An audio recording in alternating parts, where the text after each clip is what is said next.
श्री राम। नमस्कार दोस्तों। आज 8 जनवरी 2024 एक नई कहानी के साथ आपके सामने आया हूँ।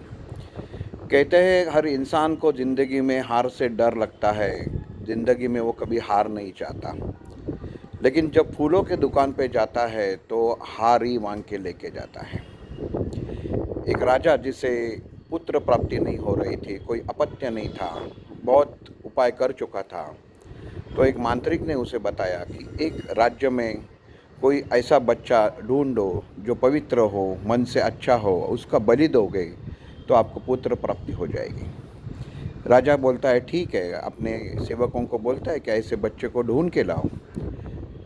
उसके सिपाही जाते हैं, एक घर में जाते हैं और उनको वैसा बच्चा मिल जाता है।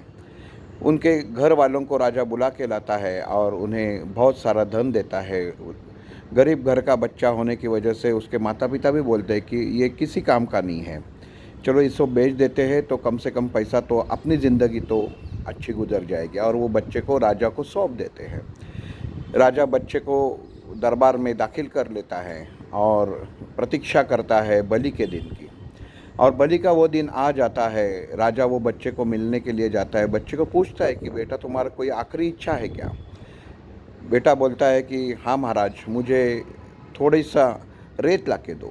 राजा जैसे वो बोलता है, सब उसके सैनिक उसे जाके रेत ला के देते हैं। वो उसके 4 घर बनाता है और 4 घर बनाने के बाद एक एक घर तोड़ देता है। पहला घर तोड़ता है, दूसरा घर तोड़ता है, तीसरा घर तोड़ता है, लेकिन चौथा घर नहीं तोड़ता। मन में आंखें बंद कर लेता है। राजा को हैरान हो जाते हैं, देखने वाले हैरान हो जाते हैं कि ये क्या कर रहा है। कुछ मरते समय राजा के ऊपर कोई जादू ही नहीं कर रहा है ना।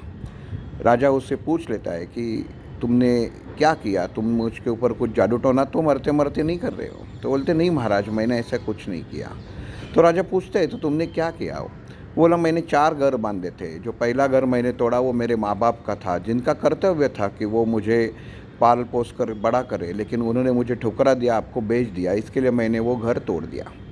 दूसरा घर था मेरे दोस्तों का, मेरे परिवारों का, जो जो मेरे रिश्तेदार हैं उनका फ़र्ज़ था कि माँ बाप न पूछे तो वो पूछे, लेकिन उन्होंने भी मुझे त्याग दिया, इसके लिए दूसरा घर उनका भी तोड़ दिया।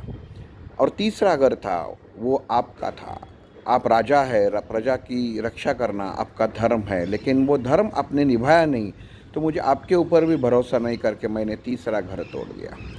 और जो चौथा है वो भगवान का घर है, तो मैंने भगवान को बोल दिया कि तुम्हारा न्याय सही है तो मेरे साथ अच्छा ही हो रहा है, अच्छा ही होगा, मुझे तुम पे ऊपर भरोसा है।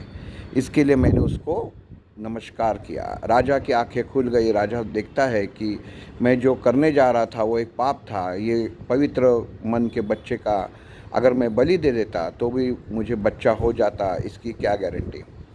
दोस्तों, वो राजा वो बच्चे को अपना लेता है, खुद का वो बेटा उससे करार कर देता है और बोल देता है कि मेरे बाद अगला राजा होगा तो ये बेटा हो जाएगा।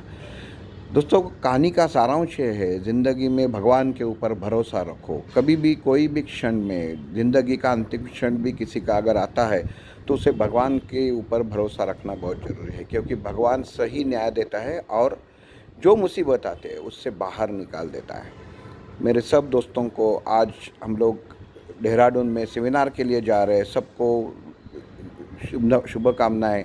मैं भी शाम को पहुंच जाऊंगा, लेकिन हम लोगों को भी याद रखना चाहिए, एक दूसरों की मदद करनी चाहिए।